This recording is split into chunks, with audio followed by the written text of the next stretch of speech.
Hello সুপ্রিয় শিক্ষার্থী, আমি ফারজানা আফরোজ। কেমন আছো তোমরা? আশা করছি ভালো আছো। আজকে আমরা তৃতীয় শ্রেণীর বাংলা বইয়ের পাঠ 9 নিয়ে আলোচনা করব। বন্ধুরা, এর আগে আমরা পাঠ 8 পর্যন্ত ক্লাসগুলি আপলোড করেছি। তোমরা চাইলে আগের ক্লাসগুলি দেখে পর্যায়ক্রমে ক্লাসগুলি করতে পারো। এছাড়াও এই চ্যানেলটির মধ্যে তোমরা বাংলা, ইংরেজি, বাংলাদেশ ও বিশ্ব পরিচয়, প্রাথমিক গণিত ও অন্যান্য বিষয়গুলোও পাবে। তোমরা চাইলে তোমাদের বন্ধুদেরকেও ইনভাইট করতে পারো। চলো শুরু করা যাক। আমরা এ পাঠে শিখতে যাচ্ছি বাক্য পড়ি ও লিখি। তাহলে আজ আমরা বাক্য পড়ব এবং সেগুলি কি করব, লিখব। চলো কয়েকটি বাক্য পড়ার চেষ্টা করি। মামা, মামা আপনি কেমন আছেন? এ বাক্যটি প্রশ্নবোধক চিহ্ন আছে। জানতে চাওয়া হয়েছে কেমন আছেন। যদি কাউকে কোনো কিছু জিজ্ঞাসা করা হয়, জানতে চাওয়া হয়, তাহলে অবশ্যই প্রশ্নবোধক চিহ্ন ব্যবহার করতে হবে। চাচি, চাচি আপনাকে অনেক ধন্যবাদ। বন্ধু, বন্ধু তোমার বাড়ি কোথায়? এখানেও জানতে চাওয়া হয়েছে, তাই এখানেও প্রশ্নবোধক চিহ্ন। এবার আমরা বাক্য লিখব। এখানে আপা, আপা সম্পর্কে একটি বাক্য লেখা আছে, আপা আমি আসতে পারি?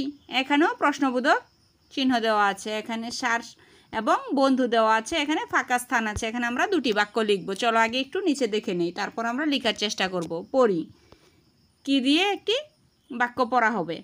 কি সুন্দর সকাল। দেখো, এরকম আমরা আর অনেক বাক্য তৈরি করতে পারি।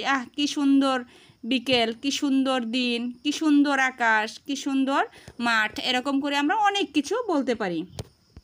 তারপরে দেখো, বাহ কি দারুণ খেলেছ। বাহ, দেখো এখানে আশ্চর্যবোধক চিহ্ন ব্যবহার করা হয়েছে। আহা ব্যথা পেলে বুঝি। যদি কেউ ব্যথা পায়, এভাবে যদি আমরা মনের দুঃখ কষ্ট প্রকাশ করি, তাহলে আহা ব্যথা পেলে বুঝি, এরকম বাক্য আমরা উচ্চারণ করে থাকি। দেখো, এভাবে আমরা এখানে কয়েকটি বাক্য লিখব। একটি আমাদের জন্য লেখা আছে, কি দারুণ বৃষ্টি। তো আমরা তোমাদের সুবিধার জন্য এখানে কয়েকটি বাক্য লিখে রেখেছি। দেখো, স্যার ছাত্রছাত্রীরা পড়ায় মনোযোগ দাও। বন্ধু, তুমি কেমন আছো? এগুলি একটি বাক্য। তারপরে দেখো, আবার আশ্চর্যবোধক বাক্য ব্যবহার করা হয়েছে এখানে। বাহ কি সুন্দর আকাশ। তোমরা চাইলে অন্য কিছুও দিতে পারো। কি সুন্দর মাঠ, কি সুন্দর নদী।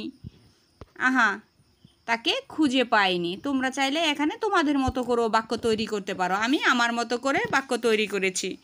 আশা করছি তোমরা বুঝতে পেরেছো। বন্ধুরা, তোমরা অবশ্যই তোমাদের সহপাঠীদের সাথে মিলে নতুন নতুন বাক্যগুলি তৈরি করবে এবং তোমাদের খাতায় লেখার চেষ্টা করবে।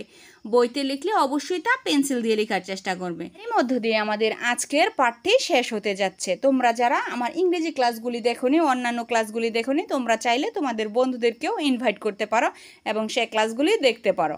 বন্ধুরা, আজ আমার ক্লাসটি এ পর্যন্তই। পরবর্তী ক্লাসের আমন্ত্রণ জানিয়ে এখানে শেষ করব। যদি আমার ক্লাসটি ভালো লেগে থাকে, উপকারে এসে থাকে, তাহলে অবশ্যই চ্যানেলটি সাবস্ক্রাইব করে পাশে থাকবে এবং শেয়ার করে অন্যদেরকে দেখার সুযোগ করে দেবে। ধন্যবাদ সবাইকে।